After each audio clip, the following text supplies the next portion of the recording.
My gold dance, your gold plated. You verse me, now that's a reach. We ready. Who ready?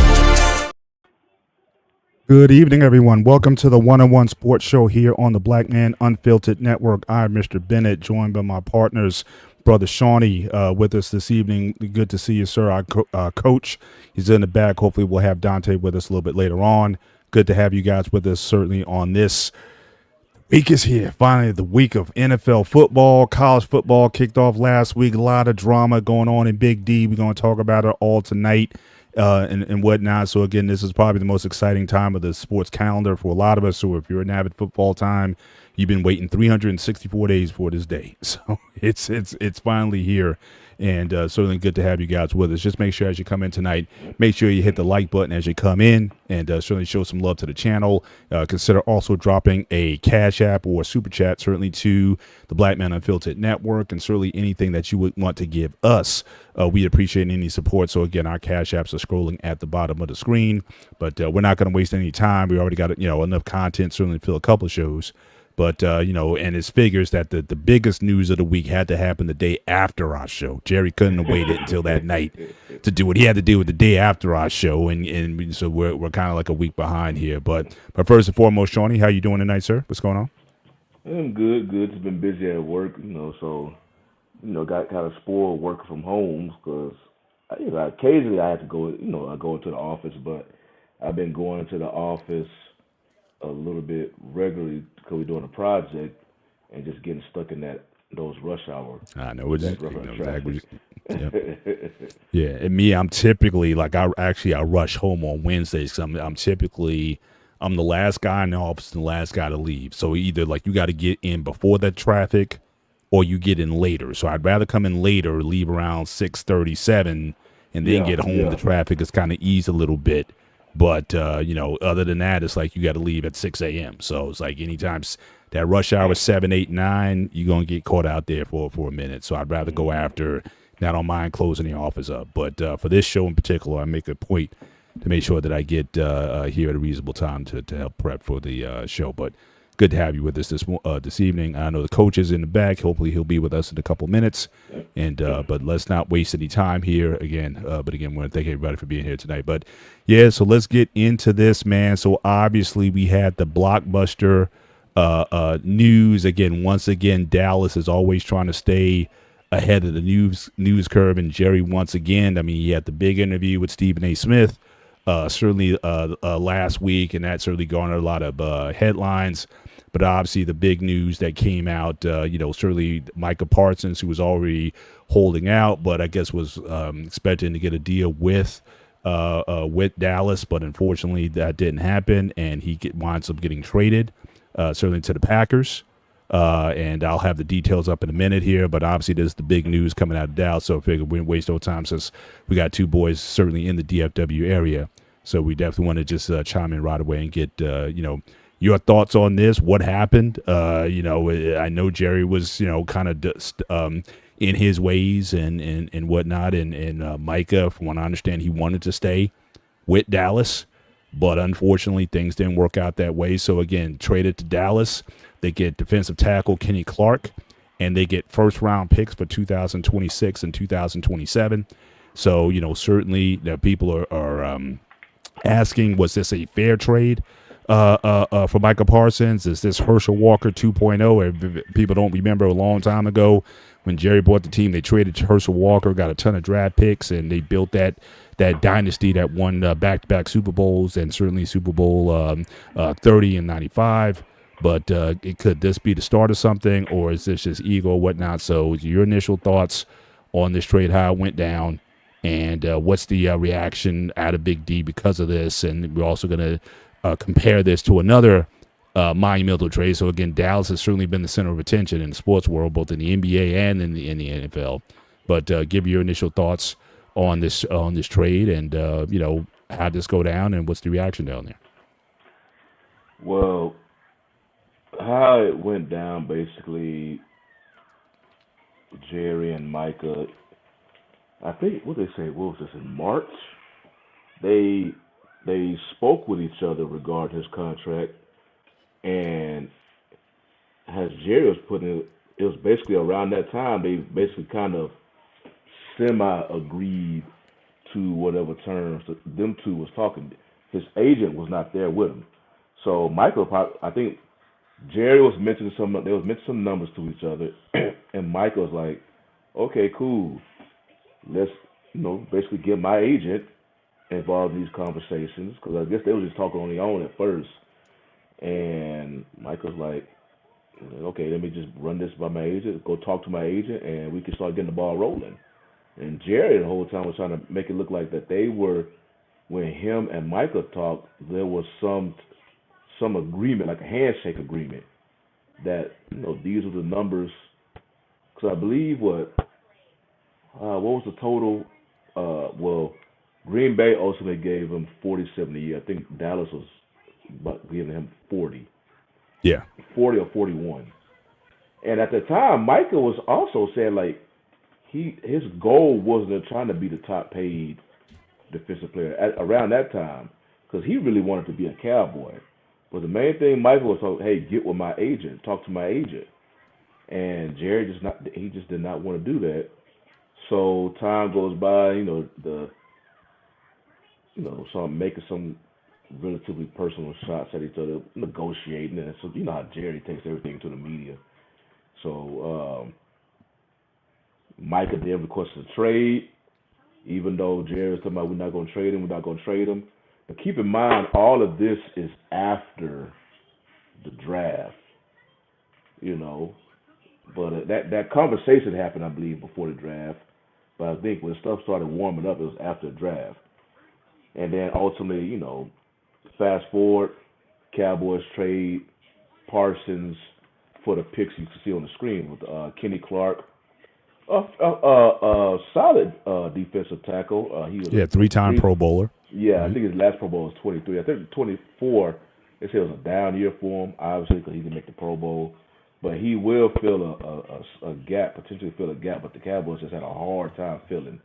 They draft picks they've been trying to get have not been clicking at all. Of course, the infamous one when they picked Taco Charleston, and then next pick later was T.J. Watt. So people don't let them forget about that. Mm. But and the first two first round picks. Now, if this would have been closer at the beginning of free agency, or maybe even during the draft time, I believe the Cowboys would have gotten more back from Parsons.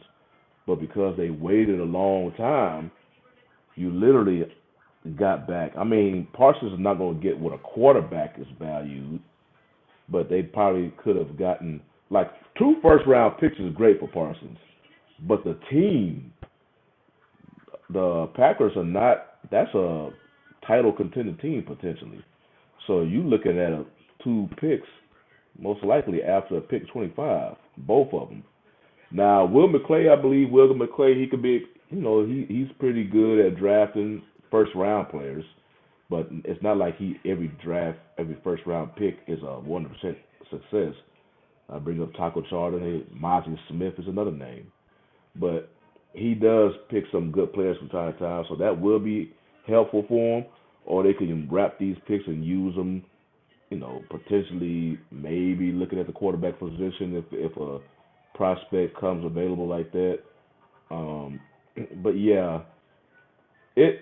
Of course, DFW they were pissed off at it, But I was thinking more because I mentioned on this show plenty of times about how I felt about the Cowboys and how they go about building their franchise. I was under the mindset that man, you might as well just go ahead and trade Dak, Lamb, and Parsons simply because you do not really participate in free agency. Their philosophy is they will just build strictly to the draft.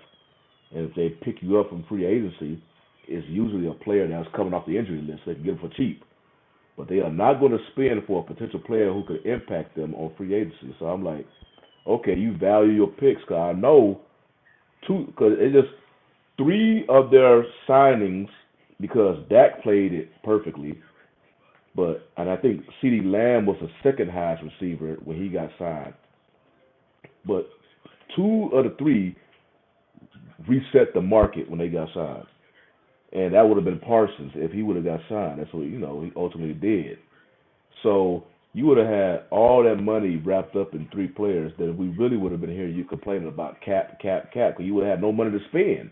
Mhm. You would have had all your and obviously people watch the Cowboys whether they love them or hate them, and you constantly see them butting their head against the same wall every postseason. So you got to change something. So trading Parsons to me, I mean, of course he's an excellent player. We spoke about on this show that he can get kind of one dimensional at times because if you run his way, you literally take him out the game. So it's gonna be interesting to see how Green Bay, strategize that with him. But yeah, I'm not. I was fine with the trade. It gives them a good chance to build a team. I don't really know what they're gonna do. I mean, I don't know what they're going to ultimately end up doing. Of course, Jerry tries to do his sale talk after the trade was happened, and the people was pissed off here locally, and the radio waves was pissed off at him.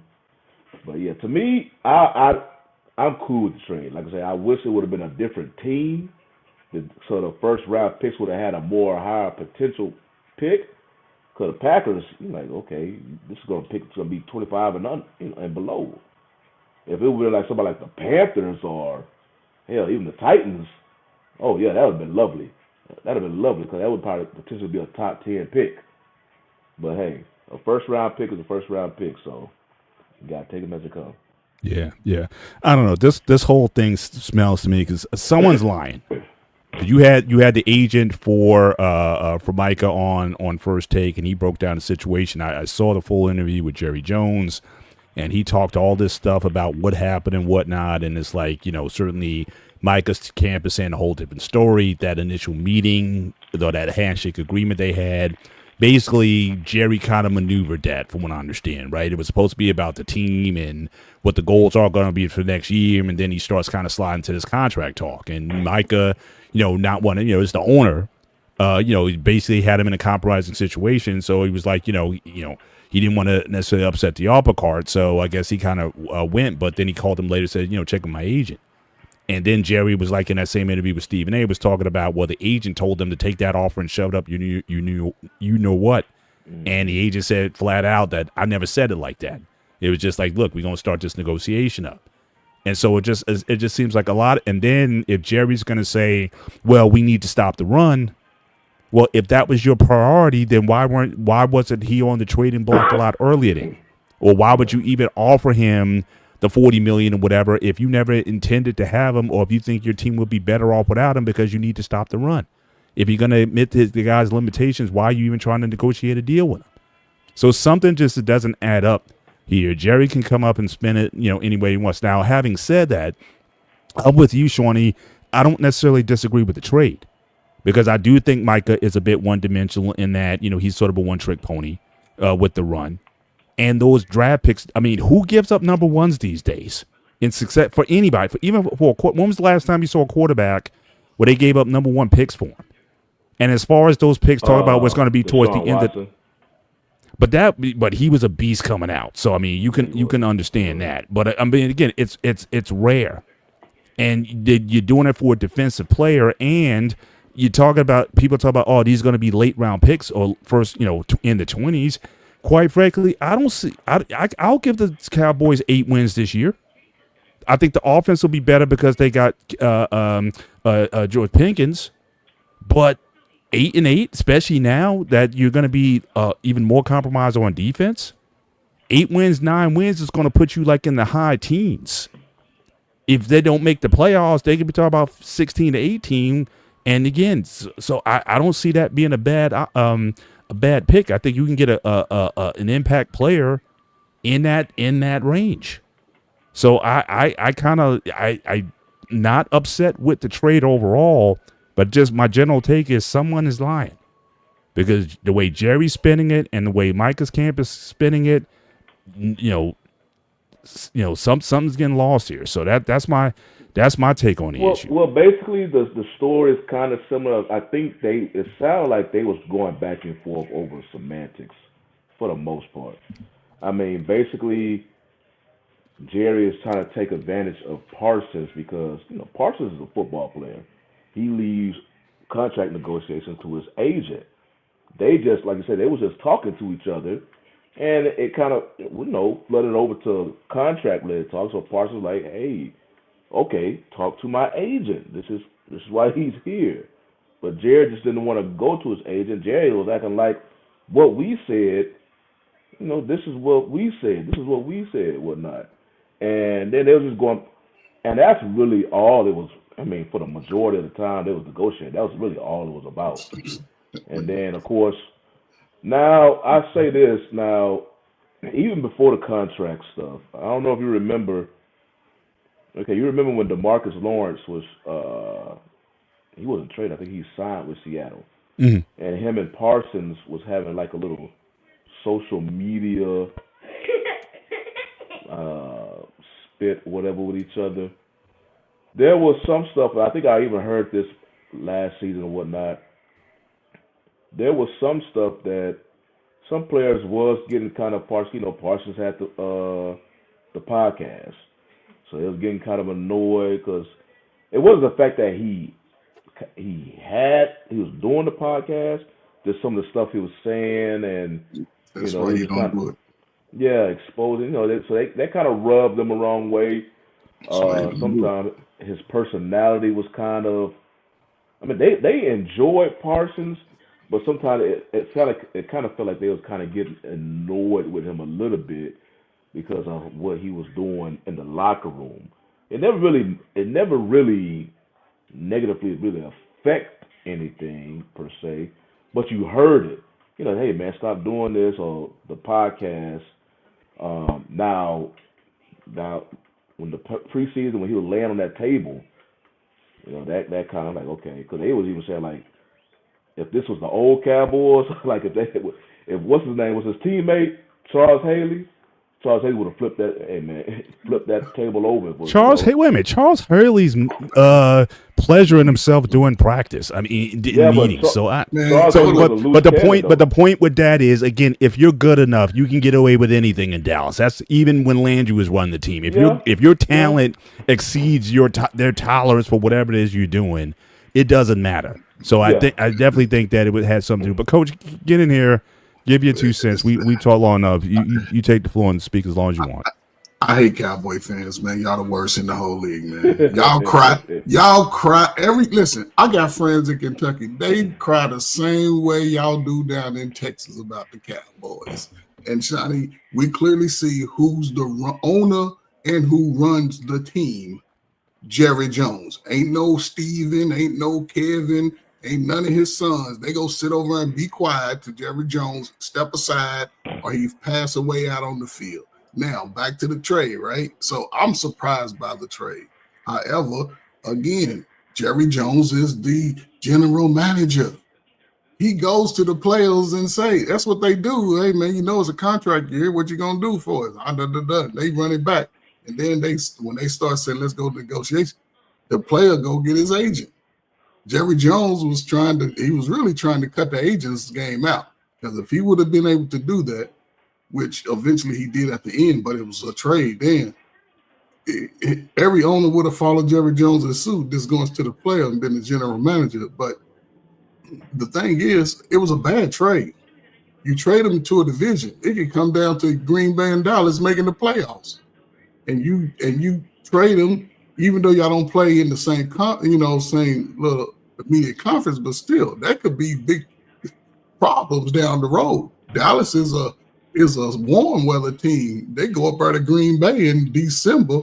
It might be a Micah Parsons parade after the game if they come down to that. I think it's just, I don't know. Dallas, they don't know what to do now.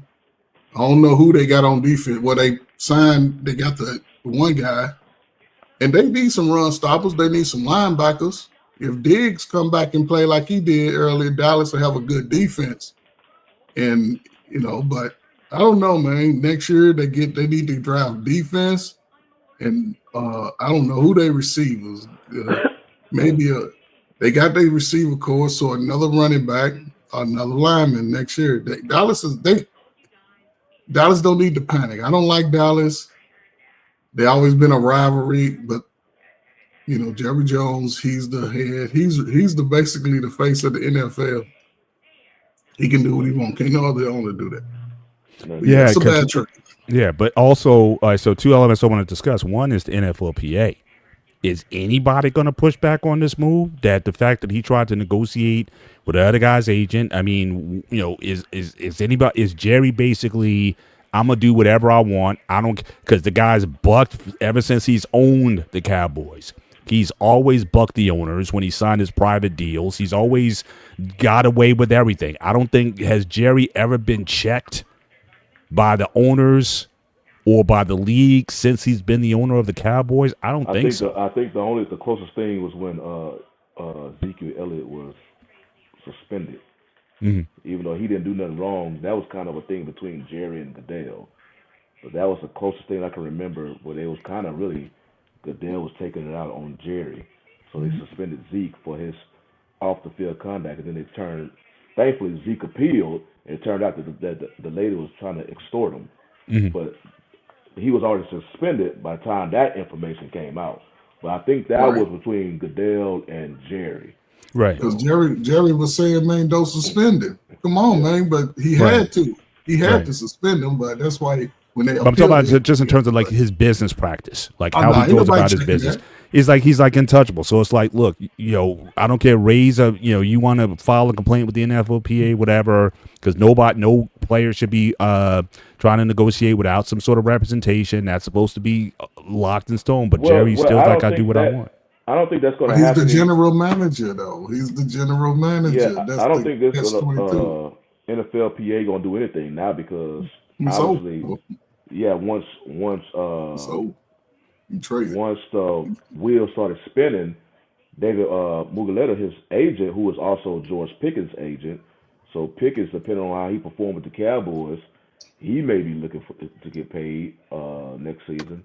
You think he'd want to stay in a situation like that? If you're going to treat, if this is how you're going to negotiate with your best player, then what other high-priced free agent is going to even want to deal with that? I mean, will the players respond in certain ways where does Dallas become an undesirable location? Parsons, though. This is just Parsons. Remember, normally the Cowboys stars, they get paid. Parsons is just because the way it was like, it was like all type of stuff in that soup over there. But usually Cowboy stars will get paid by Jerry. That's how it's been. I mean, you had Lamb, you had Dak, you had Zach Martin. You just go down the line, they usually get paid. So if George Pickens produces, because now he's not gonna get Parsons money. Hell, as soon as they traded Parsons, they re-signed DeRon Bland. Bland. They gave him a nice contract. So they got money now. They're not going to use it in free agency. So it's like, but you never know though. This is a new Dallas. Think about it. He made a big trade in the prime of a Pro Bowl career, and he's looking forward to the future. I think again, it was a bad move as far as conference, but he should have did this early on because he could have built from the draft too. He could have Jerry Jones, if he would have traded him early, okay, go ahead, got them draft picks in this year and next year, and got the the defensive tackle.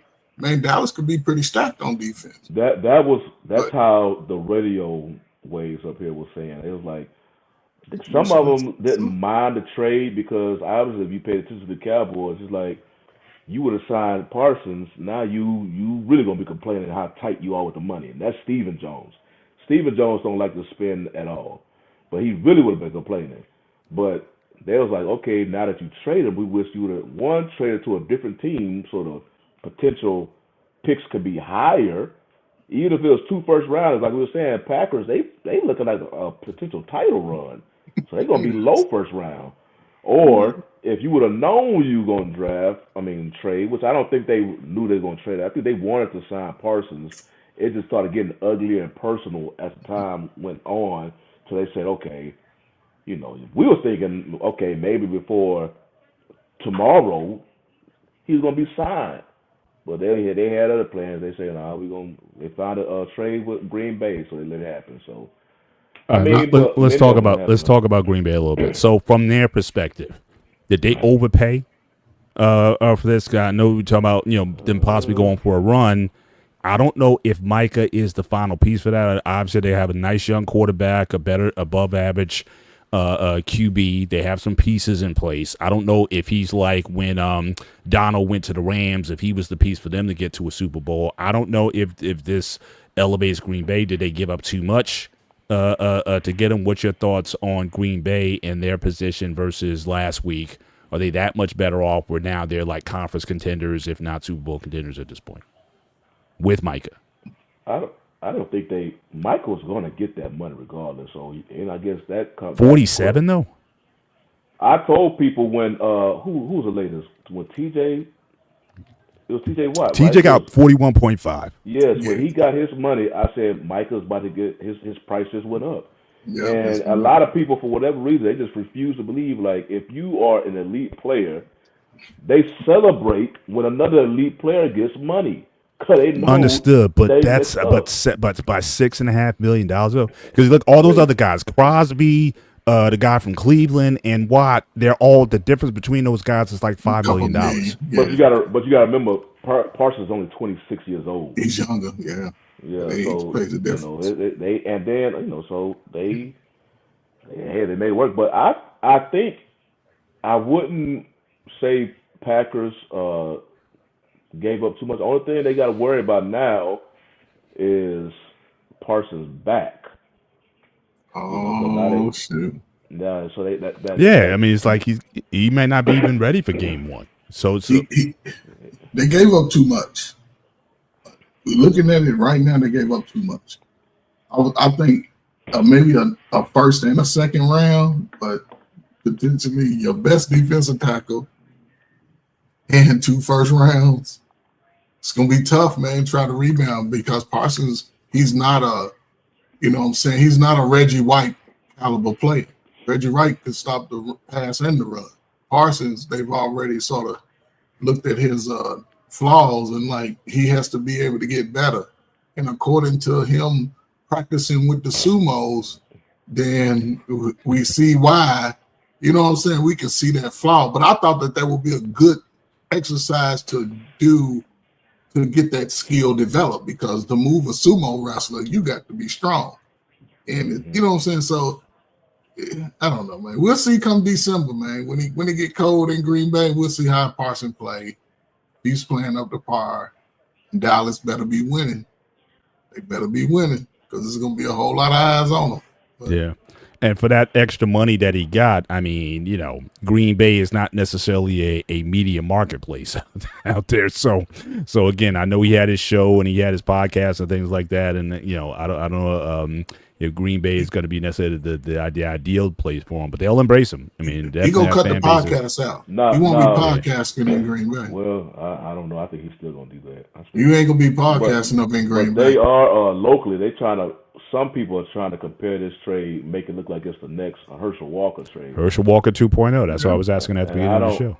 I don't think they don't have the players, the amount of pieces that was. Because remember, Herschel Walker was like 1 for 5 players, something like that. Mm-hmm. Yeah, like and 5. then they had like a contract, like they can cut them and get picks and stuff.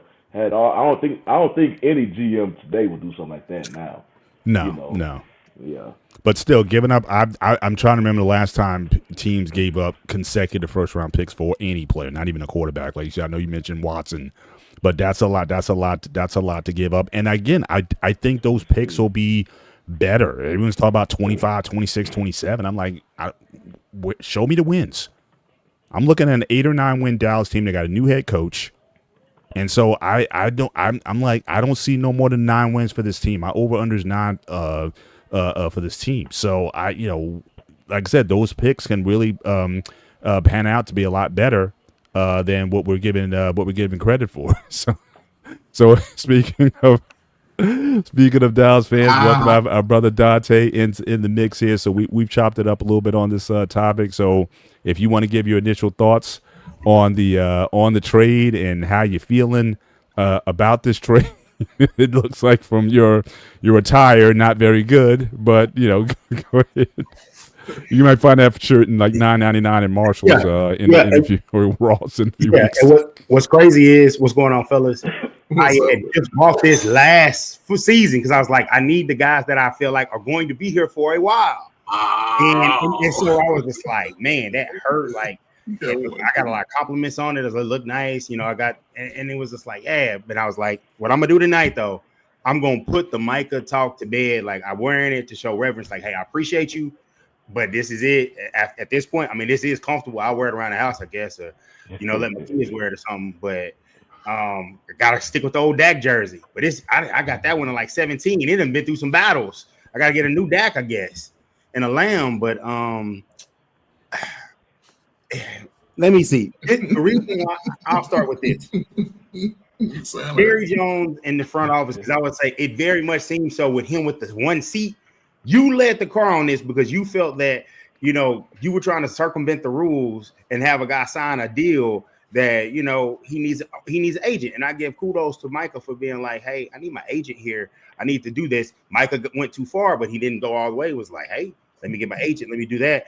And Jerry, him and Hall and I know people were mad at David Mulugeta. First and foremost, I'm mad at no one for getting their money. I'm not mad at a great agent, but for him to go from it should have been 40 something to 47, yeah, that's a high price.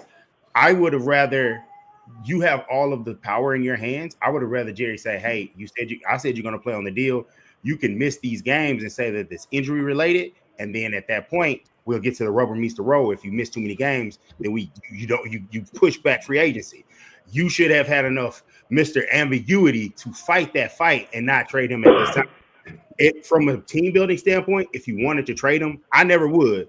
I would have like, hey, let's figure out the money. Let's flip some switches. You got a quarterback on a 4-year deal. Let's try to maximize that 4 years. But you didn't do that. Instead, you got extra picks. We wanted you to get a run stopping player, not at the expense of your best player. So it's just like, and I've had a week. So in your view, who got the better end of the deal? Better of the deal, I would say as of right now, the Packers, because they didn't give up the guy from Michigan. They didn't give up the edge rusher from Michigan. His name slips me right now. So you have him on one end, you got Mike on the other. Micah's strength isn't the run game, but every player has a weakness. So you've got two guys that can get after the passer. He's going to draw people towards him.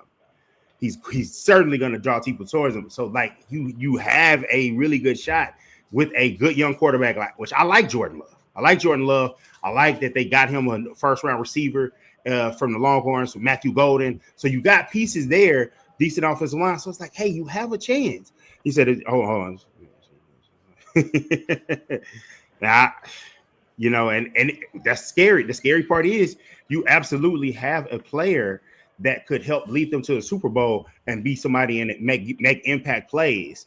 And you're trading them to I would say a secondary type rival. I want to say for my older Cowboy fans, they remember the Ice Bowl. I was nowhere near here. So that means something more to you. And obviously the 90s, I think we beat them for the last time we went to the NFC Championship. And, I know I feel a certain way about them because they come to the stadium, they're route. So they're a rival that's under San Francisco, but still a rival nonetheless. And you made that move. The time to make that move was the spring when we were talking about, hey, are the Cowboys going to, that was the time to make the deal, get the best offer and strike, not 2 weeks before, a week before you play the reigning defending Super Bowl champs. Like the timing of it, you could have got more value if you see the value in hey, Kenny Clark. I've seen the YouTube people that go and break down the film. He's still a good player. The problem last year was Kenny Clark had a broken toe, but he played all the games. So I like toughness, but he should have, got that taken care of. But he's gotten the surgery taken care of. He looks like he's going to be in position to make a good defensive tackle tandem along with Osa Odighizuwa. But I'm off of the trade of that fact, so I'm putting it to rest today. But Jerry, my disdain for Jerry right now, I can't even watch the Netflix show. My older brother was just like, hey, it's really good. Like he told me to watch it last Thursday. And I was like, I'm gonna watch it when I get home. I saw the trade, and I know we on YouTube. I used a 4-letter word in reference to Jerry Jones, and I was like, nah, I'm good. He texted me the other day, he was like, you should go ahead and watch it. And I was like, nah, man, you really it is pretty good. Even I hate Dallas, but it's well done. But at the same time, it's definitely a Jerry production. It's like They only going to let you only see so much in there, and Jerry's going to come out looking good. Thanks, Shawnee, for the information. So, but like I said, if the trade like this was going down, it's typically for a quarterback. You don't see people giving up multiple first rounders for a QB. So this is a recent case of that. So thanks for pointing that out. But seldom have I ever seen that for a defensive player. But Dante just asked the guys. I mean, Green Bay. What do you think this puts Green Bay in the conference? Are they in the contention for the conference? Are they a Super Bowl contender now? Where do you stack them in terms of this trade? Did they overpay? Because usually, like I said, the three guys who got paid before, all within like a $1 to $2 million range, you really reset the market paying him $47. Did they overpay for Micah Parsons? They may have overpaid some, but I think what his agent is coming from, and I've heard Micah say this, or not Micah, it may have been the agent. He's younger than Garrett and Watt. So my thing is, you give him this chance to take it in 4 years and then get another bite at the apple. Well, he'll be at their age in 4 years. So when you look at it from that standpoint, you put a little extra on top to get the deal done. I would say draft pick wise, they could have done worse. They could have gotten like a second and took more draft capital. And I would say the Cowboys didn't get enough because what is his? I think his name is Van Ness. They have an edge rusher that they just drafted high in the top 3 rounds that everybody had like a good feel on it. And so for you not to get one of those players, and I want to say not even ask for Josh Jacobs. My thing is you're getting my best player. This guy's going to help you now. I need somebody that's going to help me now. I felt like if you would have said Kenny Clark and a Josh Jacobs and maybe if not a second since they're giving that much up, give me a third and give me the third for not the 26 draft, but the 27 draft. Get more because at that point, then I feel like, hey, you got it. But Scale, like you say, you feel like he got the belly in the deal. My thing is, as a Cowboy fan, I will say I've got down the emotion of it. Come draft time, I'm gonna feel good about it with the 2 picks.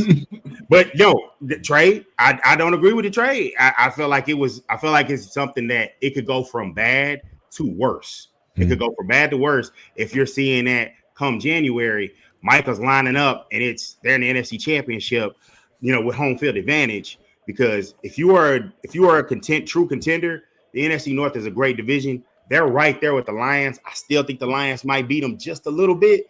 But the Lions are dealing with turmoil and changes in their brain drain where they're losing coordinators and continuity. And now you got week 1 in Lambeau, one of the best pass rushers in football, a good young quarterback. And hey, the Packers are there. Packers are going to be a problem. Hey, I can't. My thing is, I will say this. I'm the type of Cowboy fan. When that happened, one of the other main things I said is, Jerry, you're making us look stupid out here.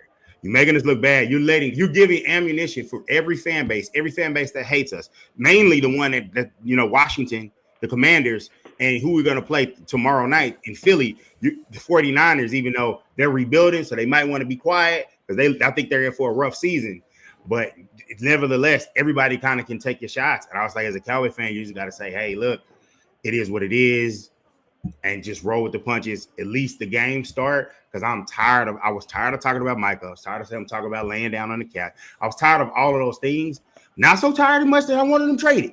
Let me not get that. Let me not get this. I heard that. He's a future Hall of Famer with the way he's tracked. Like he was a All-Pro as a rookie. Yeah. Like first thing. Well, the only thing I think of holding down is injuries, like I said, but it's back and whatnot. We just got to see how healthy he's going to be. But I certainly want to go back to this.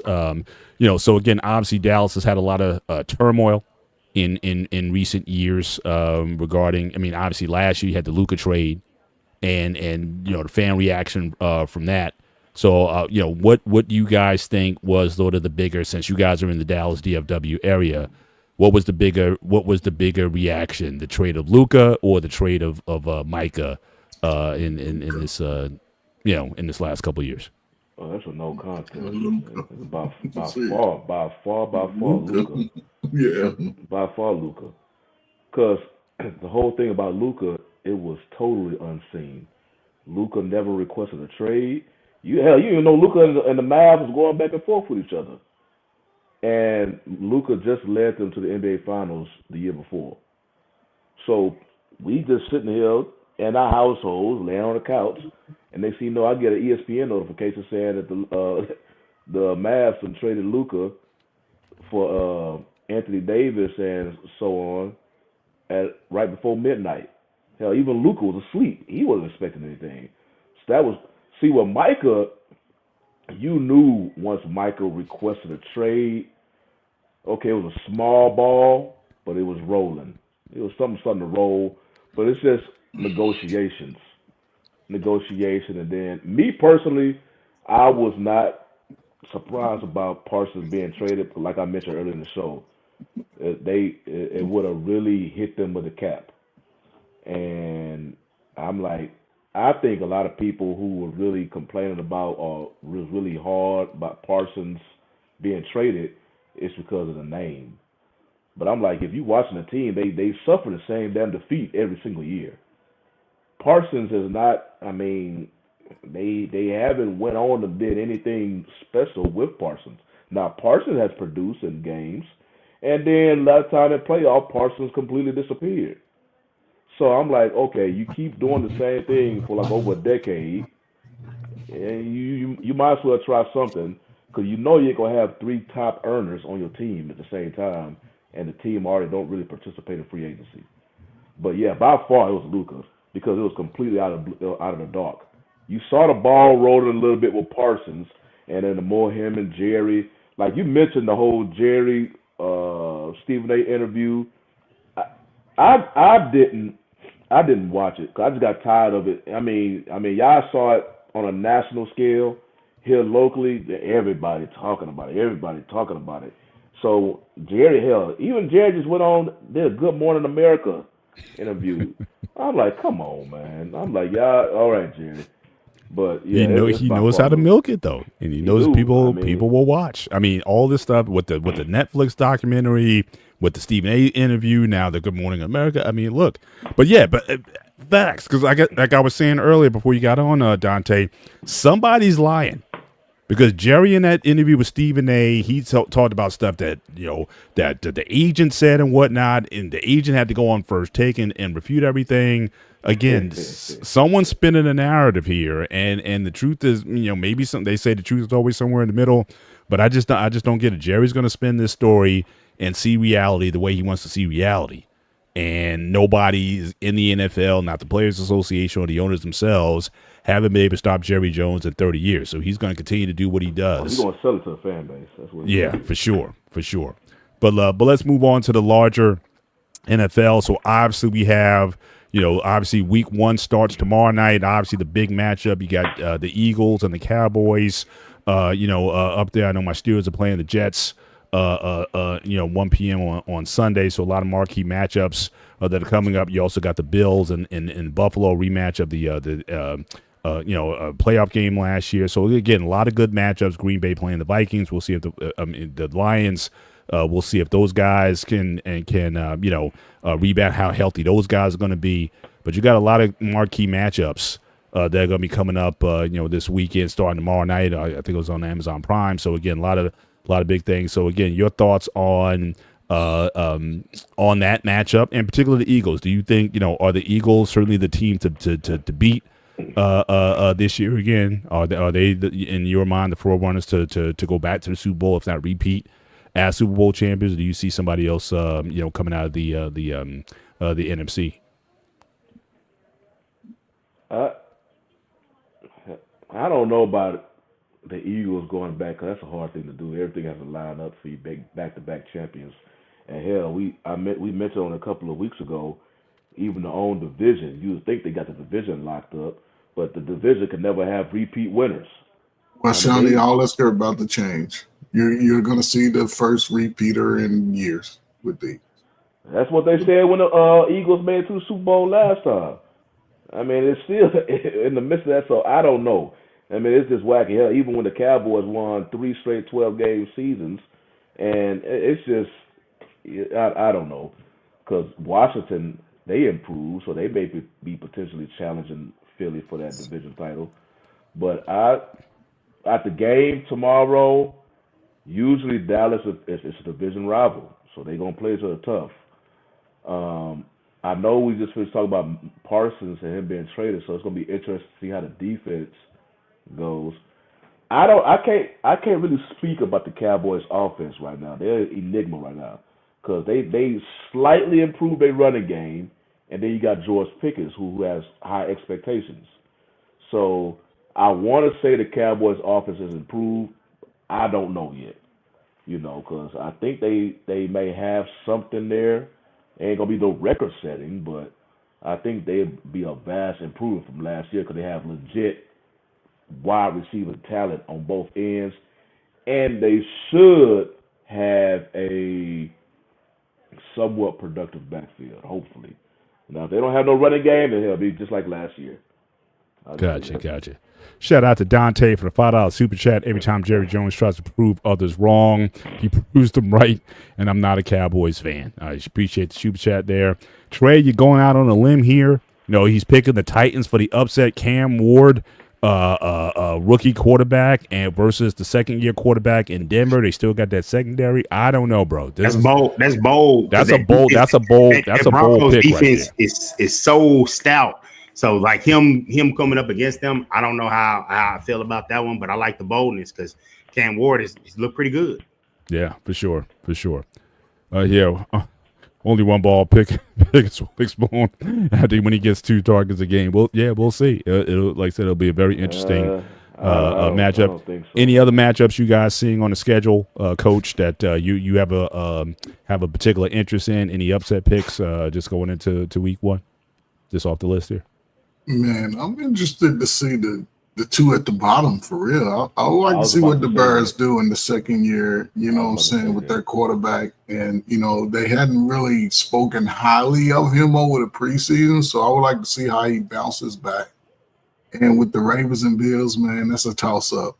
You're talking 2 MVPs back-to-back, first game of the year. That's a toss-up. Both got better, what I'm saying? Both signed better players. They signed, those 2 games I'm gonna be keen on. But yeah, it's first day, man. Dallas go get beat though. I'm sorry to tell you, but y'all be all right. Yeah, a lot of early divisional matchups, which is certainly good to see on the schedule. A lot of times they'll put those games usually towards the middle or the end of the season as those conferences start to get competitive. But you see a lot of divisional matchups. Browns playing Cincinnati, so we'll see what that situation is going to be look like. And then you also, I'm taking a look at again San Fran and Seattle. Again with that, Brock Purdy got his contract, got the new quarterback Darnold in Seattle and whatnot. So it's certainly a lot of games. So if you guys have YouTube TV or whatever, this is the time to get the ticket because you may be bouncing around watching. Well, I want to mention games. something on that last game. Coach brought up the 2 at the bottom. The Bears-Vikings game, because I'm imagining the Vikings still going to have a good defense like they had last year at one time. But I'm interested in seeing how Ben Johnson is with Caleb Williams because there was one time, I know it's preseason, and I think Caleb was going against the opposing team's first defense or whatnot. But there was a drive that the drive that he had, I think, was the best I ever seen Caleb Williams look like his entire time in the NFL. Just his timing on the ball. The routes was crisp. The balls was crisp. It was like bow, bow, bow, bow, bow, touchdown. And then he got off the field. Now, I don't remember seeing any of that last year. It's just, I mean, you can tell when there's a crispness to an offense. And that drive, I'm like, okay, I saw Ben Johnson's effect right there. I'm like, oh damn. Yeah. Okay, if he's gonna be like this, he going in. Nah, I'm like, if he's gonna be like this, the way, cause I can say the whole entire season last year, I know it's preseason, but I say I've never. Cause Williams, he usually Williams is always trying to move around and throw the ball. He's trying to throw it off platform and all this stuff. They keep saying, stop doing that. But this drive, it was the way it was coming out. So I know what they were saying at the beginning of the preseason, how they was kind of maybe it was like kind of false hope to the rest of the league, how coach was getting on Williams at times. But I was like, damn, if he looks like this, the way that timing looked, I'm like, oh, that's why I say it's gonna be an interesting game versus that defense. It's gonna put it to work. Yeah. And I'm gonna say this off the rip, not just because I'm a Steelers fan or whatever. Lamar, you gotta show me something this year, bro. This is, I mean, how many excuses? All you Lamar Jackson defenders out there. One of the whole time how many guys? So again, this to prove it. This to prove it. Yeah, I'm sorry if he can't do better. Can't get out of it to the at least to the championship game or something, to a Super Bowl. I mean, how many chances this guy's going to how many shots at the apple is he going to get? So again, to me, this is a prove it year for Lamar Jackson.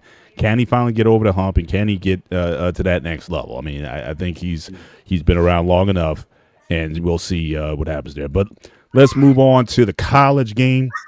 So we had certainly the debut as the starter of Arch Manning. So everyone's talking about this quarterback class next year. Again, I'm still not convinced. Arch Manning just going into the certainly in the first half only had 38 yards, 9 of 15 in the first half. Really didn't look good in that game. Not sure. I think this is just a function of the Manning hype machine, and I'm not sold. If he had any thoughts of trying to come out in next year's draft, brother, I think you need to stay in at least for a couple years if you're going to be any good at this point. But I don't know if you guys saw the game. I wasn't impressed, and I know he threw some garbage yards late and whatnot. But what do you guys think of the Manning show? Again, not impressed. I know coming out you're playing the defending champions. I get that. But, you're supposed to be the next one. And I didn't see it, just like his uncle couldn't never beat Florida. Everyone forgets about that. I remember all those games in Florida. Every time Manning looked great.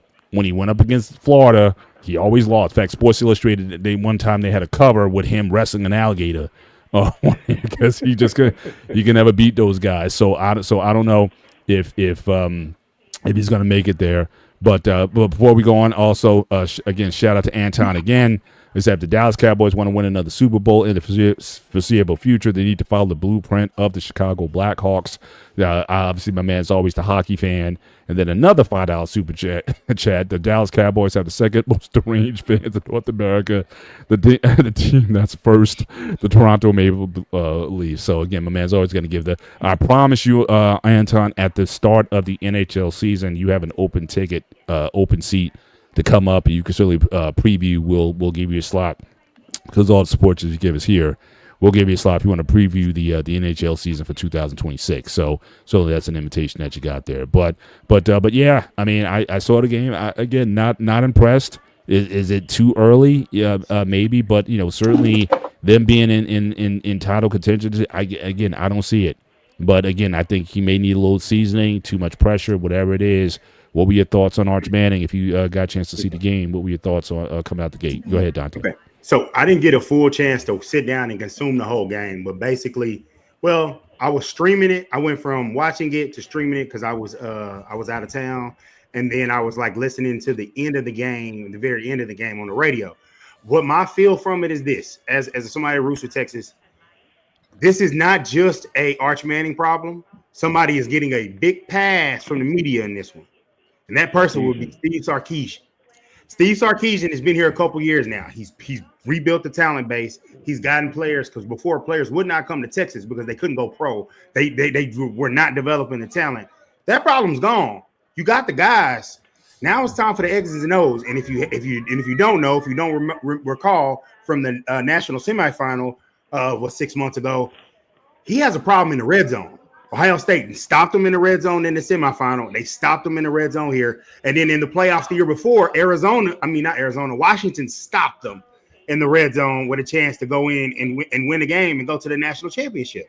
So I will say this, from everything I heard from one thing, I'll get the pro thing out the way. If you follow any type of Texas insider, you would have known the plan was not for him to go there. The original plan was for Quinn to start one more year and then Arch get a chance to get 3 years. That obviously didn't happen. They at least want him now to start 25 games. So the pro thing, that wasn't even a thing for me. That was me. That was all media hype. What I will say is this: he looked really uptight.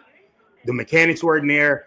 and the conservative game plan, because as you can tell, Ohio State with a guy with Jeremiah Smith on the other end, they only got 14 points. Texas is a defensive-led team with a quarterback with good potential. And I would say is that Texas has to get it together. Sarkisian has to make the right calls and the right plays, because the only weakness in the team, well, it's looking like quarterback is still a question mark, but the offensive line. But one of the issues that was supposed to be solved was C.J. Baxter, a heralded recruit that tore his knee up at the beginning of last year's camp. He had a really bad knee injury. So for him to be back, that's supposed to stop the red zone running issues. But some of the play calling and just being so conservative, that hurt Arch. And I would say he needs to work out those kinks. Texas basically has 3 preseason games, then they have a bye week, and then they go to the Swamp at Florida against a DJ Lagway, who's looked at to be one of those heralded quarterbacks.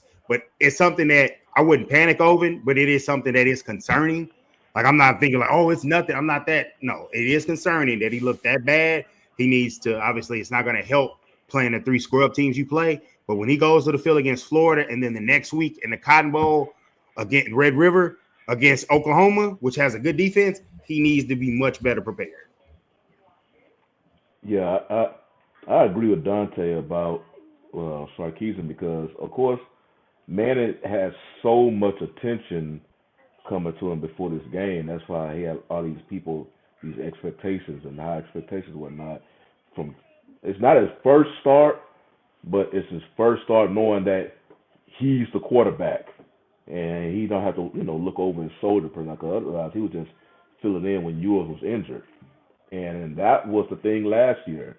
When people kept saying, why is Ewers playing and not Manning? Ewers was the better thrower last year. And you saw that during the game. Manning's accuracy was off from time to time. Did Manning play a bad game? Yes. But Dante hit the nail right on the head.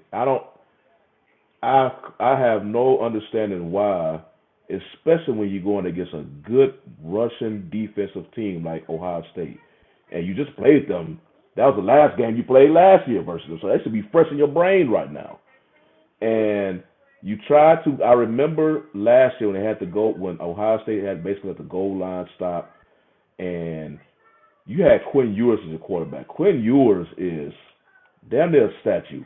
He could throw the ball, but he is not mobile. So it was hard for him to get out of the way of the Buckeyes' speed on defense. He was just a sitting target back there. Insert Manning. Manning is by far a whole lot more athletic than Ewers was. He's not the thrower, but when you goal line, they literally just did basically the same plays. They just kept running up the middle. Ohio State is sitting right there. It's just sitting right there. You got the perfect quarterback to do like just a play action like bootleg, just go around and you can just flip it to somebody for an easy 1-yard touchdown. Do something like that. Take advantage. Because you see Ohio State, they was aggressive trying to stop the run at the goal line. That was all their mindset was, stop the run. Use that to your advantage. Just go around, just do a little naked bootleg, play action off a pass to fake, and just an easy toss in the end zone. That way you can use the strength that your quarterback has. Now, Manning and his throwing, yeah, you saw that. He was struggling, throwing some balls behind receivers, not really hitting them on target and whatnot. But he also, like Dante mentioned, that game was still, Texas still could have had a chance to win that game, but Sarkisian, that conservative play calling, it didn't help his young quarterback out.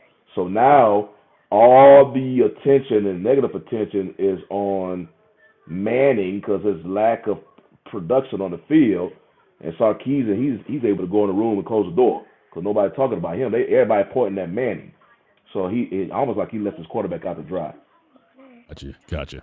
Coach, I don't know if you got a chance to see the game. Your thoughts on Manning? Is it too much too soon? Is it just the pressure? Is he just going to grow into it? What are your thoughts on his prospects? And should he come out this year or should he stay for 2 years? Brother Miniman, overhyped like they are. He's overhyped, man. He's overhyped, man. But he's a man, and so people go give him a pass. I think he'll get better. I think players need games like that early in their career. They need a game to humble them. They already talk about this being the best class. We don't know. It probably could be the worst class. Football is determined after the game. To me, other people, it's after the game. Who won? That's it. Who played the better? But, you playing Ohio State, man, what you expect? National champions. They could repeat. That's how stacked they are. But, we'll see the next couple of weeks. If he throw 4 touchdowns 3 weeks in a row, they'll put him back up there just because he's a man. So it's going to be interesting, man. Yeah, man. But I think this is go Sarkisian, I guess that's his name, man. He's been given more chances, man, at the big schools and ain't did nothing with it, man, than anybody in the last 10, 15 years. Wait, coach. You putting a little more, too much dip on your chip. He's brought Texas from a team that was an afterthought and a laughing stock. So he's made the playoffs the last couple of seasons. And so he made the 14 playoff and he came to the end and he won a couple of games this year. And Ohio State took him out. So he lost to the national champs and he lost to Washington, who was runner-up. So his thing is play calling. Now, I will say this. You said overhyped. You can say Arch is overhyped, but the defending champs scored 14 points. And and it wasn't easy for them. This was a game in which the defense did not force any turnovers, but they held the yardage down and the points down. This was a game where it's one of them. If you come after the game and if you tell me before without telling the result, you score 14 points, the other team, you should say, hey, I should win that game. I picked it to be 17-14. 17-14 because I thought it was gonna be like that, but the Texas offense was abysmal. Yeah. So now we got to clear that part up at least. But that goes to show the greatness of a team like Ohio State, right? They know how to win the close games on the road. But this is the thing, though. They was at home and only scored. Yeah, 14. We're at home. Yeah. We go. Listen, Texas got to worry about the rest of their season. No, go ahead. Texas. I'll put it to you like this: he's going to have to play like they hyped him up to be. If Florida. He has to play Florida left at Florida. Then the next week, the big rival, his first time starting in Red River, that's going to be tough. And then he has to go to Georgia. So he has Texas has some lulls, but they got 3 straight weeks and 3 straight dubs. The little teams, that's the money games, as I call them. Got 3 money games, then Florida, then Oklahoma, then a lull. But I will say it breaks that he has a bye week before Florida and a bye week before Georgia. Steve Sarkisian better come up with some offense in them bye weeks. If not, then you will be able to get labeled as overhyped, underachieved because you didn't get it done. Well, speaking of that, again, shout out to John for the super chat. And Peyton Manning was right when he told Eli Arch was adopted. That was funny. That was really funny. That's great. But I give this for college football though. Because this is what happened when they extended and modified the playoffs. Now you get these teams, these juggernauts per se, are the elite teams playing each other. So whether it was Texas or whether Ohio State, that would have been a loss they could have been able to afford because they are talented enough that they can potentially get back into the playoff picture. Right. And since they get at least Texas, I know everybody's talking about Manning, but they lost by 7 versus a top 3 team. Now, Alabama. We're going to get there. Hang on. Hang on. But we're going to get there in a minute. Yep. Before we leave Texas, I wanted to give certainly you and Dante an opportunity. I found this. I'm always looking for stuff. So I got this here. This is the Texas ranking the Texas players of all time. Now I know some of these guys are beyond all of us. I wasn't there when Bobby Lane played. It's contrary to popular belief. Yeah. But some of these guys here, so they're ranking them in order. Now I must say, Earl Campbell, coach. We all know about Houston Oilers. Love you, Blue. That was amazing. If I wasn't a Steelers fan, I would have been an Oilers fan back then. But Earl Campbell, to be as big as he was, and that Monday night game against Miami when he ran for 80 to close the game, still one of the biggest moments there. Vince Young, certainly that's still to this day one of the best college championship games I ever saw. Vince really balled out there. I don't know about Ricky, but I wanted to give certainly Shawnee and Dante an opportunity if they wanted to, since you guys follow UT, Whether or not you agree with this ranking, again, some of these guys you may not know, but what do you guys think? Ricky Williams number 3, Colt McCoy number 4. I don't see where that comes from because I don't think he did anything major, certainly on the NFL level. But as a college quarterback, I wasn't that impressed with him. But based on the guys you're seeing here, any issues with this ranking here? You know, whether you know some of these guys or not. Well, obviously, some of these dudes, because I wasn't following Texas way back when to know some of these dudes, but I recognize majority of these names. Earl Campbell, you mentioned Earl Campbell's Earl Campbell. Vince Young had an excellent. Ricky Williams was that dude at UT. He was him and Cedric Benson. Colt McCoy was during the Mac Brown era, and he was a good quarterback for them. I believe. Wasn't Mac Brown the quarterback for Vince also? Yeah, he was. Mac was the Max. Yeah. This heyday of Mac was what's the guy his dad was the quarterback? I forgot his name. Phil Sims. Chris Sims. Yeah. It was the era between Chris Sims, Major Applewhite. Oh my gosh, I remember that back and forth. But the Chris Sims, Major Applewhite, Vince Young, Colt McCoy, that's the bulk of the winning that Mac did and what he built on. But I will say is, from someone an avid Texas football watcher, I thought it was going to be a major drop-off when we went from Vince Young to Colt McCoy. When Colt got the reins, Ohio State came to Austin and won. But other than that, he stood tall and made a lot of things happen. Was it when he was quarterback? Colt, they could have won a title with. They could have won the national title. He got injured. He got hurt. He got hurt with his shoulder. He said he couldn't feel it, and I can understand it from the pro side of saying, "Hey, we got to protect yourself." I ain't gonna lie. I wanted him to take that shot and go back out there because that was when Alabama they had that vaunted class with Marcel Darius and Mark Ingram and all of them. But the quarterbacks were Jags. They were just nothing to brag about before he did to spread it out. And so the advantage, especially with that early turnover, was going to be the Texas. I think they did like a short kick, and then like 2 plays in, Marcel Darius big ass hurt Colt, and I was like, dang, it was just a tough break. And so that's what his legacy is kind of known as. But he is highly known as. Now I know, no disrespect to Bobby Lane, that's way before my time.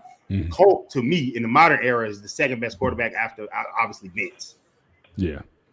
Coach, any thoughts on this list before I move on? Any of these guys you come to mind? Oh man, I'm cool with the list, man. Especially the top 3, man. Top 3, man. They all was high level performers, man, during their run. Cedric Benson, he panned out. He didn't really pan out in the NFL, but you know, Steve McMichael, I think he is in the Hall of Fame, man, with the Chicago Bears or something. But Jerry Gray, I don't really remember too many of the bottom row, except Benson and McMichael. But yeah, man, Earl Campbell, man, was that dude, man, for real. Tyler Rose, man. Tyler Rose, yeah. Cedric Benson was so great. When I was in high school, obviously, I was like a cycle after him. We were watching some of his highlights and how good he was as a freshman. As a high school freshman, he was a guy that he's the quintessential guy. Like he said, he wasn't that great in the pros, Coach Ferg.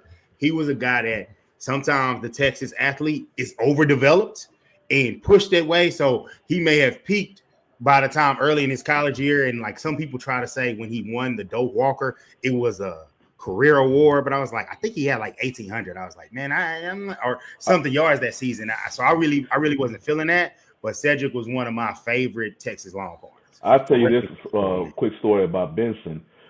Benson was so good at UT.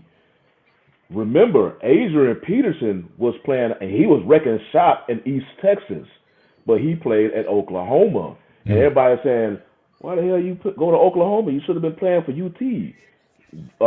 Peterson wanted to go to UT and start as a freshman.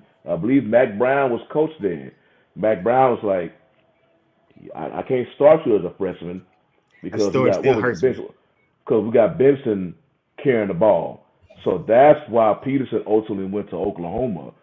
Benson was just so great they couldn't, because Peterson was doing his thing down here in East Texas. Yeah. But they wasn't. He said we just can't put you over a legend. Johnny, there's one real quick. There's one more part to that story. Go back and look up. Adrian Peterson graduated class of 04. because I'm class of 05. Go look at what happened that year at the Red River when he was there with the Texas side. I try to get it out of my mind, but it was so bad. He was just like, I can't go here. And it was so bad. There was a lot to that story that still hurts my college football soul. And I just have to see Adrian Peterson be so great. The only thing that made up for it is that the fallout that Texas ended up being, get that national title. But those were some days where Mac Brown got his hand handed to him by Bob Stoops, man. That was Oh yeah. Absolutely. Want to give certainly another shout out. Anton been blessing the channel all night. We really appreciate the $20 super chat. Arch Manning is playing in the same conference that his father, uncles, and grandfather played in. If he doesn't accomplish anything in Austin, it will be a total disappointment. Yeah, that's a lot of pressure coming from that QB family. And but again, I wouldn't rush it. Like I said, don't be in such a rush to come out next year. If you need another year season and to get yourself together, then go ahead and do that. Don't fall to that pressure. I don't want anything to happen to the guy. I'm just saying, just from what I saw, certainly it might be too much on him too soon playing the national champion, which I believe was an upset. Wasn't Texas higher ranked than Ohio State coming to this game? Yeah, Texas was number one ranked. Number one ranked. And we can get into our last block. So there was a few upsets that happened. So obviously we had certainly Notre Dame came in 6th seed, lost to Miami. You had the quarterback from Georgia who had a lot of criticism from last year from Georgia, goes to Miami and pulls the win over Notre Dame 6th rank. And then obviously the biggest one, Florida State, which has been in turmoil the last few years, but upset Alabama 31-17, and they really didn't look that competitive. So I know a lot of the Alabama fans, I don't know if you guys saw the video, they show all these Alabama fans putting the middle finger up to everybody as they were leaving the stadium. So obviously this is not the traditional Alabama that we're used to. So I know a lot of those fans are pulling their hair out. But yeah, I mean, but as I think as Sean was saying earlier, it's better you get these losses out early. And I think a lot of these teams, they can certainly play themselves back into contention. But, Alabama, I don't know. I mean, have we seen Saban's not coming back to save them? I don't think.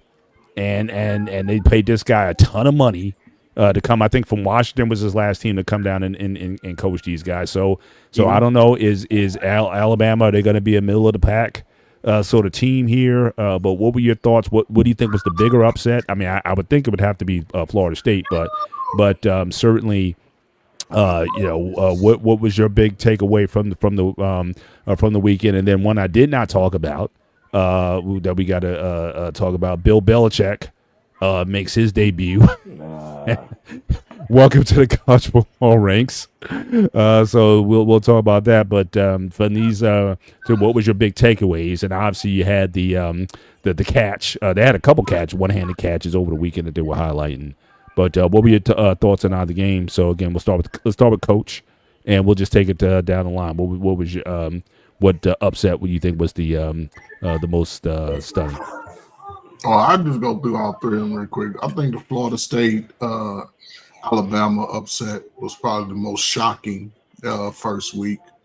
So it wasn't no surprise that the Notre Dame Miami game, I think that was probably some of the best. I think that game against Notre Dame with Carson Beck being the quarterback, coming back and playing the way he did and the way the team sort of rallied behind him. I think Miami is going to be a contender throughout the entire season. If they look well, if they keep that, they look balanced. Notre Dame, they'll be okay because they were right in the game.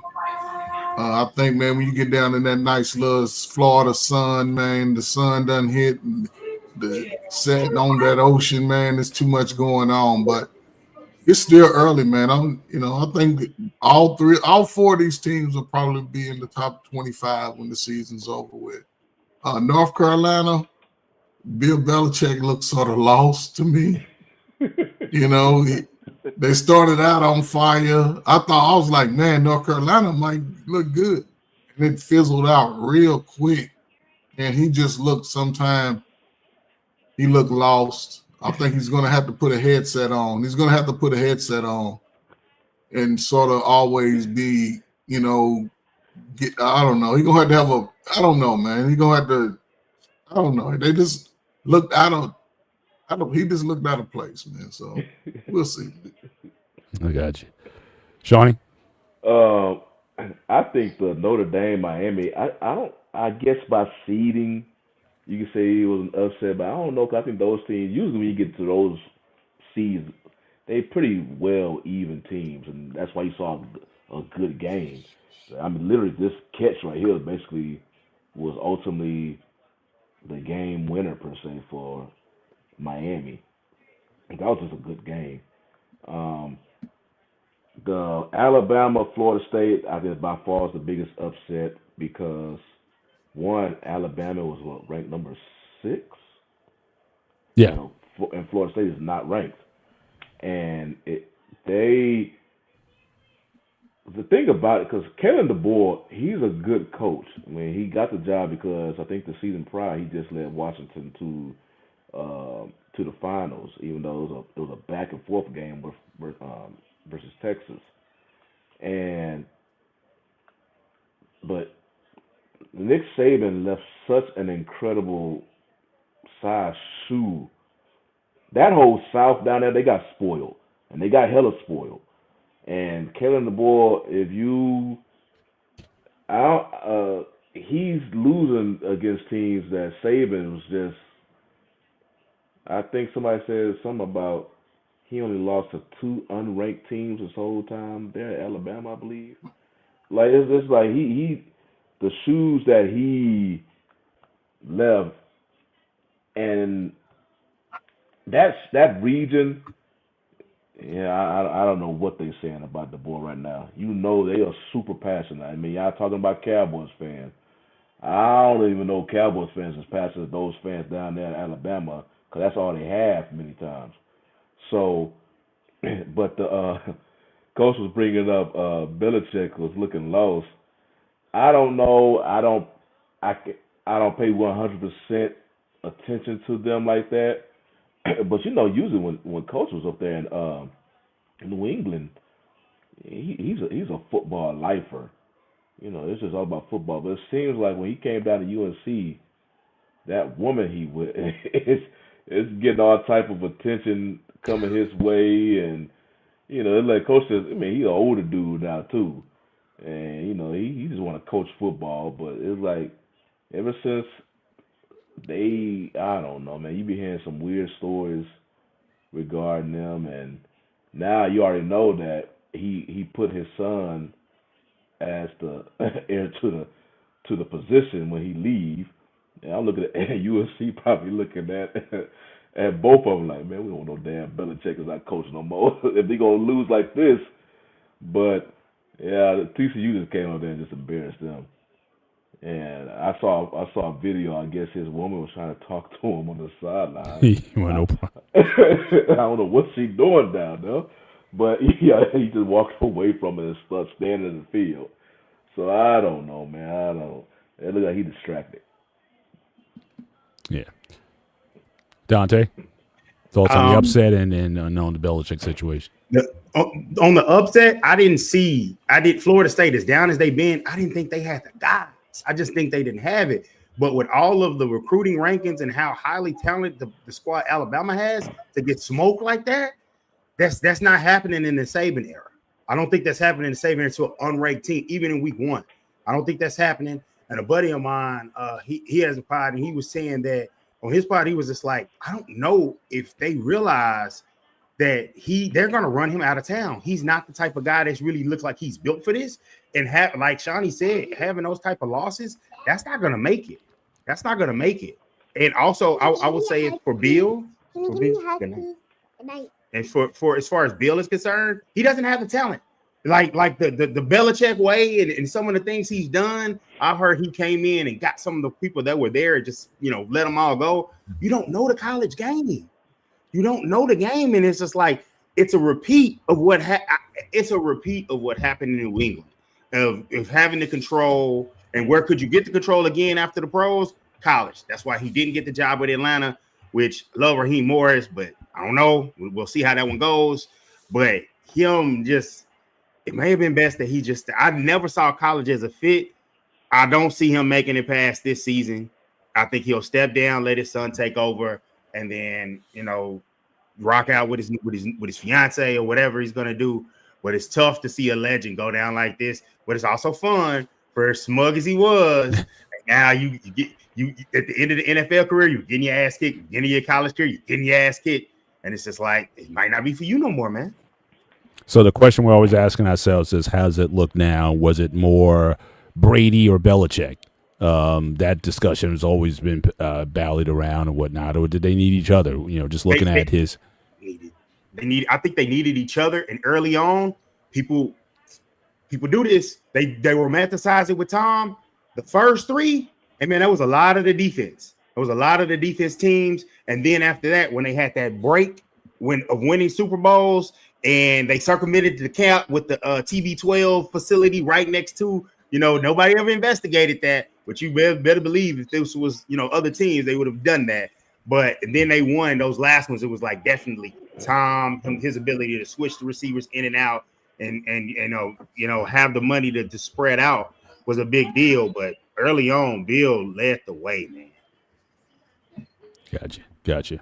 Any thoughts on that, guys? Is this you think this certainly hurts his legacy, or if you look at the Brady Belichick pairing, does his recent woes, does that affect your views on who is more valuable to that franchise? I mean, the fact that Brady went and won in the Super Bowl with another franchise, I mean, I think that certainly said a lot. But you know, do you think this hurts his legacy as a coach? Not at all.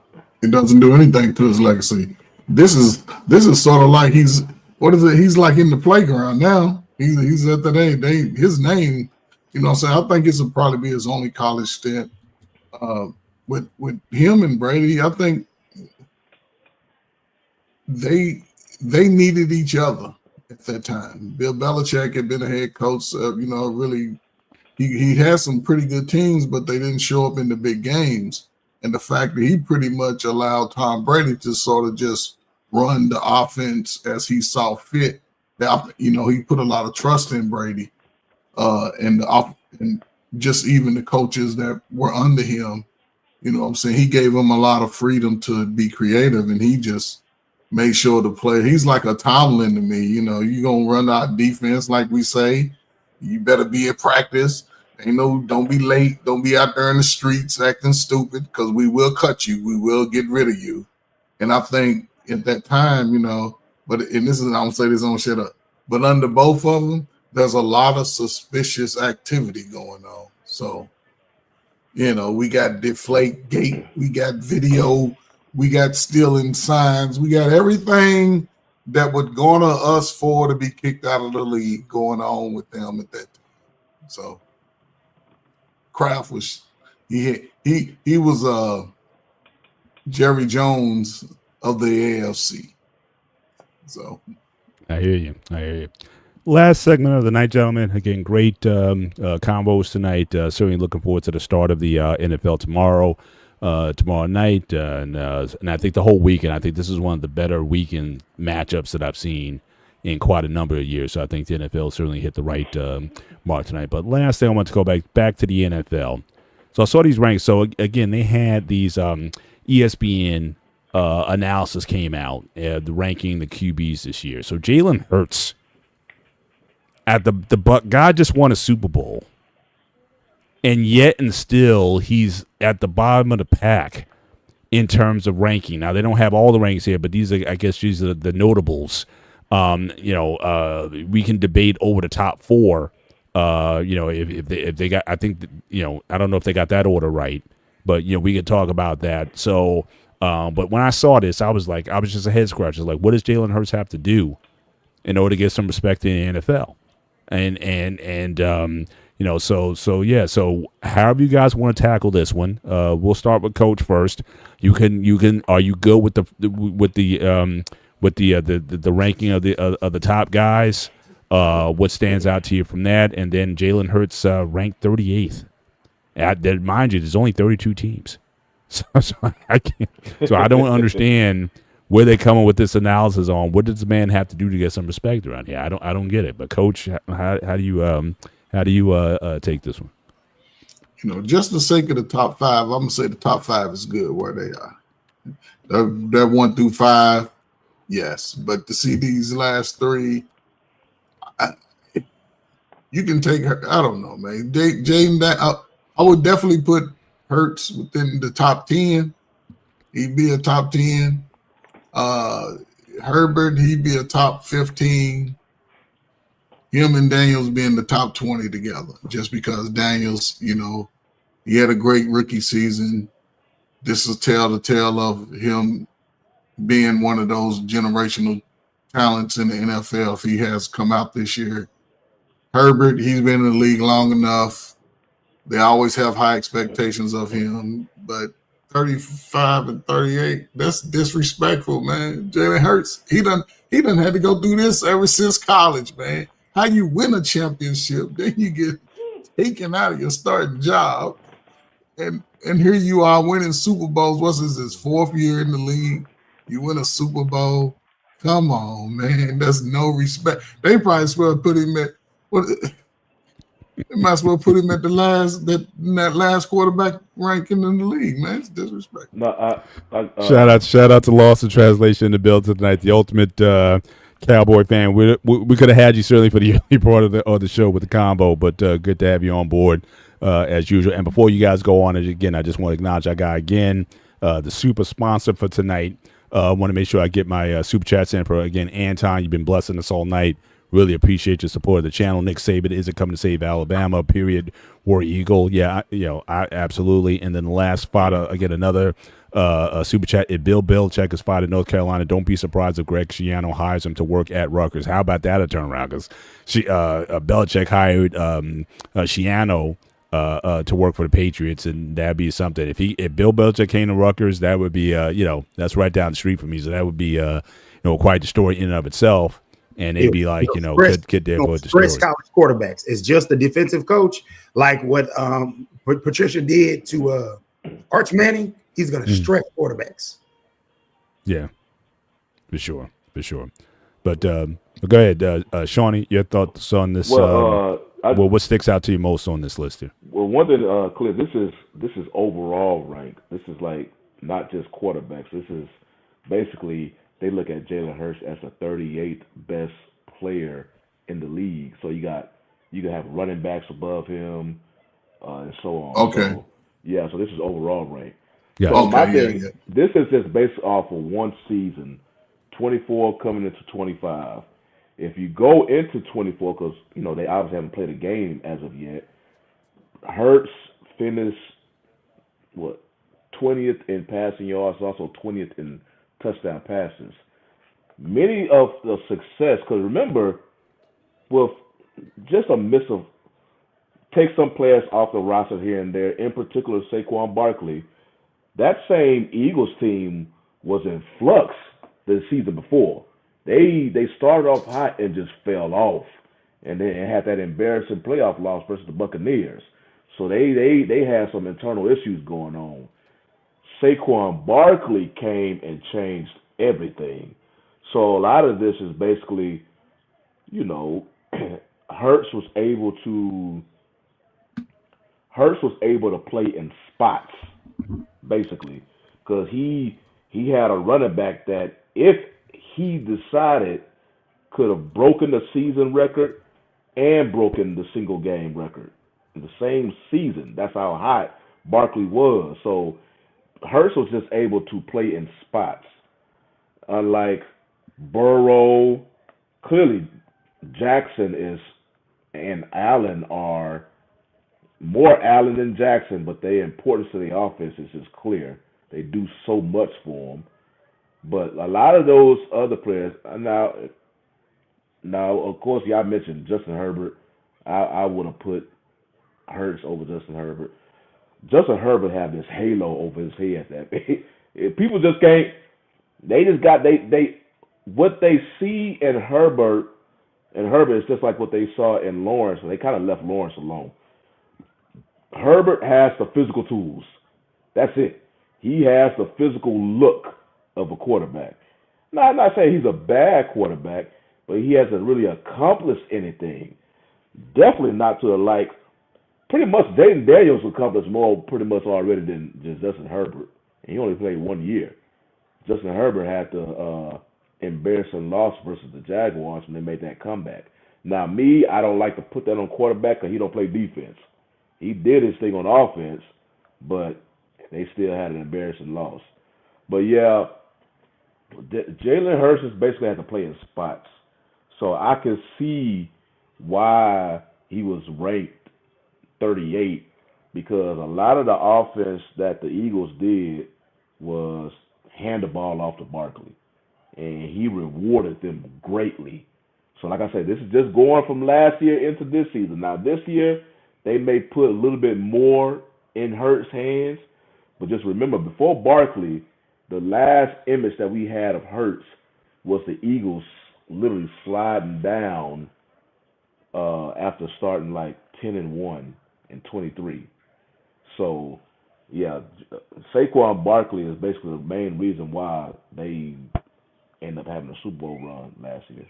Yeah, and just to kind of guys, just to show you the list, I'll show you the top 10. So as Shawnee pointed out, this is the overall ranking. So they got Patrick Mahomes at ranked number 1, followed by Josh Allen. Myles Garrett is number 3. Lamar Jackson number 4. Joe Burrow 5. Patrick Surtain, they have it ranked number 6. Justin Jefferson number 7. Jamar Chase number 8. Micah Parsons, we'll see what happens in Green Bay, number 9, and Chris Jones, number 10. Interesting, T.J. Watt 11. I'm not even seeing Saquon in the top. He's not even in the top 20. Okay, so he's 17th on the certainly on the list. But I'm not sure about would I put Patrick Surtain over him. I know he's an elite corner defender. I don't know if I'd still put him over Barkley though. In terms of that, Aiden Hutchinson, again, we'll see how healthy he's going to be.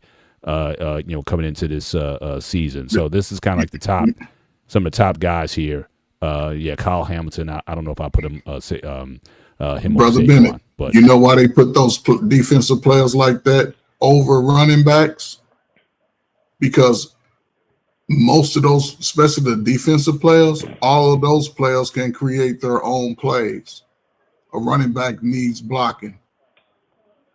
So all of those players can impact the game just by themselves without any other players.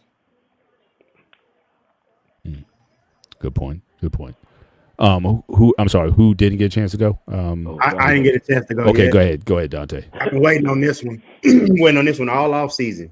Look, all love, due respect for Jalen Hurts. He was an excellent game manager, threw 18 touchdowns and 5 interceptions last year and 2,900 yards because he had a back that had 2,000 yards rushing and carried the load for that team. He is not a better quarterback than those guys listed, except for I would say my thing is the physical talent wise, I'm a Herbert guy, but at this point, I can't keep putting Herbert over a guy like Hurts who is at least getting it done. Physical tools, Hurts has them, but he's been able to win with what he's had. I will say, to quote Parcells, hey man, let's not break out the Noil completely on Mr. Daniels. There was 1 year in which he had awesome. I would say the reason why I would have Hurts over Herbert, consistent trends of the level of play that he's had.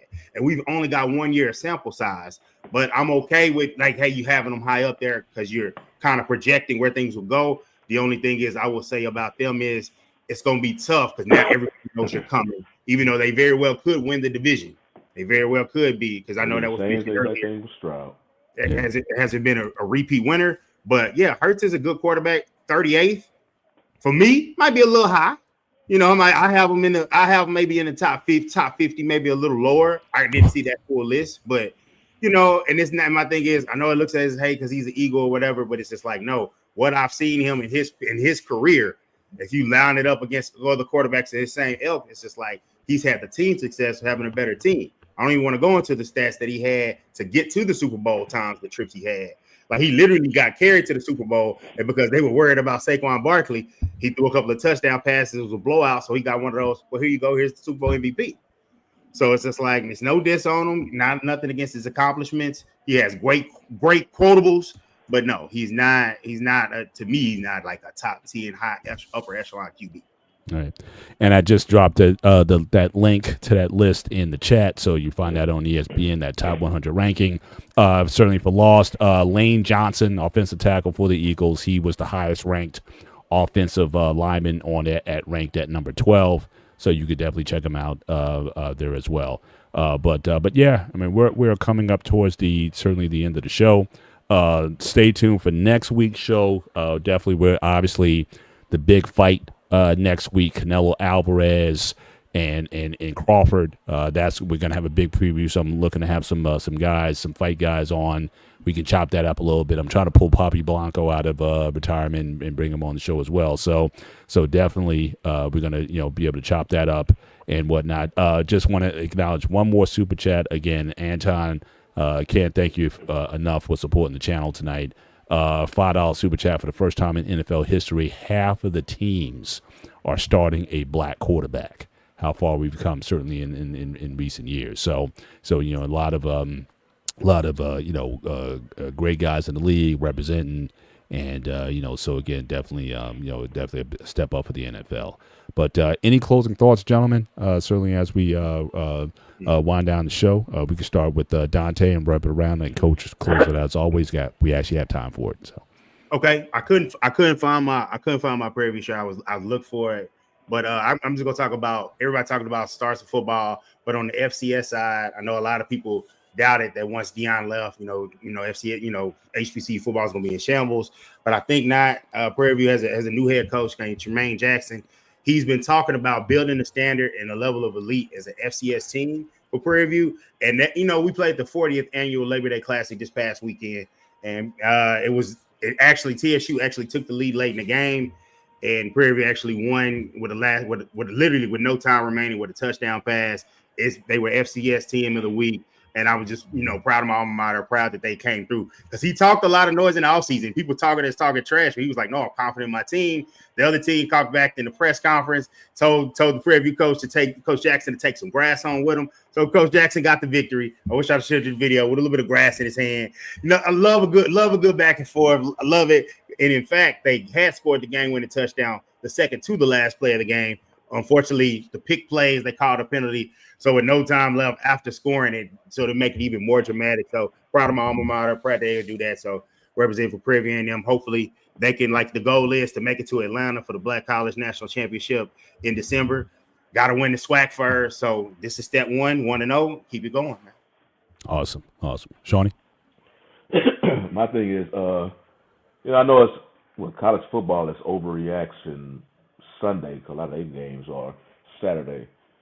I'm like, well, just hold out on old Arch.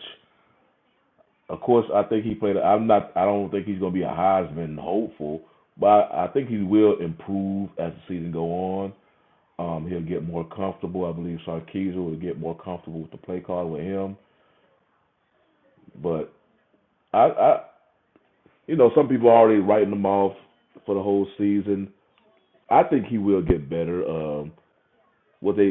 I know they say you're not supposed to take your opponents lightly, but y'all know they got a couple of tune-up games.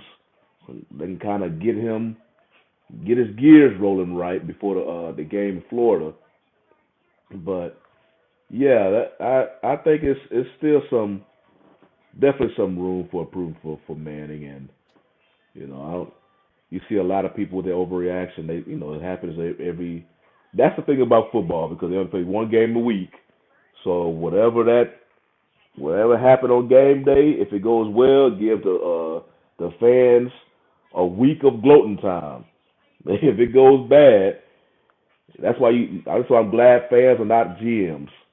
They'll cut everybody on the team and try to build a new team every week. So, I don't think Archie's gonna. I think that Heisman stuff is gonna go away. Yeah, just let the dude play. But yeah, I still think he will show. He's a legit college quarterback. I can't speak on NFL, but just college quarterback. I just leave it there. Gotcha. Coach, you'll be our final speaker. Close us out, sir, as you usually do.